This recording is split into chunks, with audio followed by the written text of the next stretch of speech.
अभी तक आप बहुत सारी चीज़ें सीख चुके हैं, कुछ आपको और भी सीखना है। क्या? सिविल डिसओबीडियंस मूवमेंट में समाज के किन किन लोगों ने कैसे कैसे भाग लिया और कितना भाग लिया, आओ एक बार देखते हैं। अब देखते हैं अमीर किसानों ने कैसे भाग लिया। दरअसल किसानों ने व्यावसायिक फसलें उगाई थीं, जिन फसलों से व्यवसाय किया जाता है, यानी व्यापार के उद्देश्य से। परंतु धीरे धीरे कीमतें गिरने लगीं, यानी कीमतें कम हो गई फसलों की। तो गुजरात के जो पाटीदार थे, उत्तर प्रदेश के जो जाट थे, उन्होंने महात्मा गांधी का पूरा सहयोग किया। किस लिए सहयोग किया? सिविल डिसओबीडियंस मूवमेंट में वो चाहते थे कहीं ना कहीं हमारे बारे में सरकार सोचे। उनका समर्थन तो बहुत अच्छा था। उन्होंने कुछ ऐसे लोगों को भी जोड़ा जो कि इच्छा नहीं रखते थे। फिर सबसे बड़ी बात होती है 1931 की। लगान को बिना घटाए आंदोलन वापस ले लेते हैं महात्मा गांधी। उनको बहुत निराशा होती है और 1932 में दोबारा आंदोलन शुरू करते हैं। फिर ये लोग हिस्सा लेने से इनकार कर देते हैं। लेंगे भी क्यों हिस्सा? क्योंकि इन्होंने अपनी पूरी ताकत लगा के आंदोलन में एक बार पार्टिसिपेट किया था। आंदोलन वापस लिया, बात भी ख़त्म नहीं हुई, फिर इनमें असंतोष फैलना स्वाभाविक था। तो एक एक पॉइंट को ध्यान से देखें।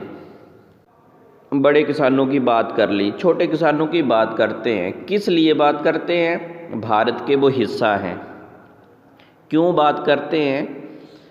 क्योंकि उन्होंने भी सभी ने अवज्ञा आंदोलन में कुछ ना कुछ पार्टिसिपेट किया था। अब देखें वो चाहते क्या थे। कुछ इच्छा तो होगी कि हम क्यों पार्टिसिपेट करें। Remission of rent during the depression.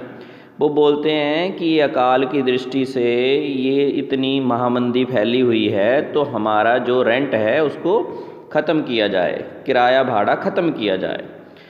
तो उन्होंने बोला कि अब रेंट हम देंगे नहीं, इसलिए not supported by Congress because rich peasant become upset.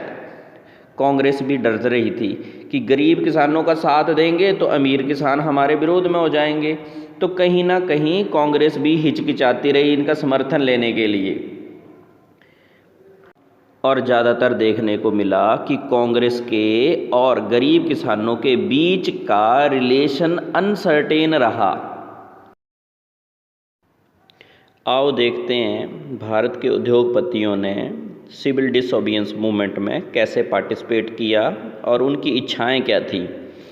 First world war में भारत के बहुत सारे उद्योगपति अमीर हो चुके थे, क्योंकि अंग्रेज़ों को भी ज़रूरत पड़ी थी एक बार किसकी? भारतीय लोगों की। प्रथम विश्व युद्ध के दौरान तो यहाँ पर बहुत सारा सामान बना था और भारतीय उद्योगपतियों को उसी सिनेरियो में अमीर बना दिया था। अब वो कहीं ना कहीं अपना एक अलग सिस्टम बनाना चाहते थे। कौन? भारतीय उद्योगपति। वो भी अमीर रहना चाहते थे और अंग्रेज़ कहीं ना कहीं वहाँ पर अपना एक फ़ायदा देख रहे थे। तो Indian industrial and commercial Congress की स्थापना कर दी 1920 में। किसने? भारतीय लोगों ने, भारतीय बिजनेसमैन ने। Federation of Indian chambers of commerce and industry in 1927 में ये भी एक संगठन बनाया। किसने? भारतीयों ने।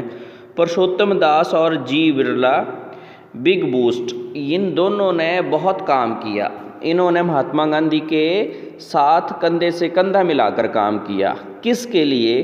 अंग्रेज़ों के खिलाफ, क्योंकि अब ये कंट्रोल नहीं चाहते थे अंग्रेज़ों का। अब बात कर लेते हैं इंडस्ट्रियल वर्कर की। भाई इंडस्ट्रियल वर्कर वही लोग जो काम करते हैं कहाँ? उद्योगों में। किसके अंडर? बड़े बड़े उद्योगपतियों के अंडर। तो कांग्रेस फिर हिचकिचाएगी। क्यों? अगर बड़े उद्योगपतियों को साथ में रखना है तो मज़दूरों को कैसे साथ में रखेंगे? तो बहुत ज़्यादा जगह पर सिविल डिसओबीडियंस में लोगों ने पार्टिसिपेट नहीं किया। नागपुर रीजन में किया थोड़ा सा। कांग्रेस फिर हेजिटेट करती थी। वो सोचती थी कि अगर गरीब मज़दूरों के साथ हमने दे दिया तो ये बड़े बड़े उद्योगपति हमसे नाराज़ हो जाएंगे। तो ये कशमकश चलती रही, जैसे अमीर किसानों और गरीब किसानों के अंदर। तो ये पेपर में सिनेरियो में लिख सकते हैं आप। हमारे देश की स्वतंत्रता आंदोलन में महिलाएं कहीं पीछे नहीं थी, उन्होंने भी बढ़ चढ़कर भाग लिया, उन्होंने महात्मा गांधी का पूरा साथ दिया। तो बहुत सारी महिलाओं ने लिक्वर जैसे शराब की दुकानों में और अंग्रेजी कपड़ों की दुकानों की पैकेटिंग की, यानी घेराव किया। उन्होंने बहुत ज़्यादा कैंपेनिंग की। महात्मा गांधी जी के एक आह्वान से देश की सारी महिलाएं इकट्ठी हो जाती थी। तो उन्होंने क्या क्या किया? उन्होंने शराब की दुकानों का घेराव किया, विदेशी कपड़ों की दुकानों का घेराव किया, और ज़्यादातर ये देखा गया है कि शहरों में जो हाई अपर क्लास की वुमेन्स हैं उनका पार्टिसिपेशन ज़्यादा रहा। हाँ, गरीब तबके की वुमेन्स जो महिलाएं थी उनका पार्टिसिपेशन थोड़ा कम रहा। जब कांग्रेस की बात करते हैं तो फिर वो हिचकिचा रही थी वुमेन्स को अच्छे और ऊपर के पोजीशन देने में। किस में? कांग्रेस में। तो फिर ये गड़बड़ होनी ही थी। आओ थोड़ा सा जान लेते हैं लिमिटेशन क्या रही किसकी? सिविल डिसोबीडियंस मूवमेंट की। कहाँ? इंडिया में। किसके खिलाफ? अंग्रेज़ों के खिलाफ। किसने किया? भारतीय लोगों ने किया। हुआ क्या, हमारे देश में दलित समाज एक समाज है, उसने इसमें कम पार्टिसिपेट किया, बहुत ही कम।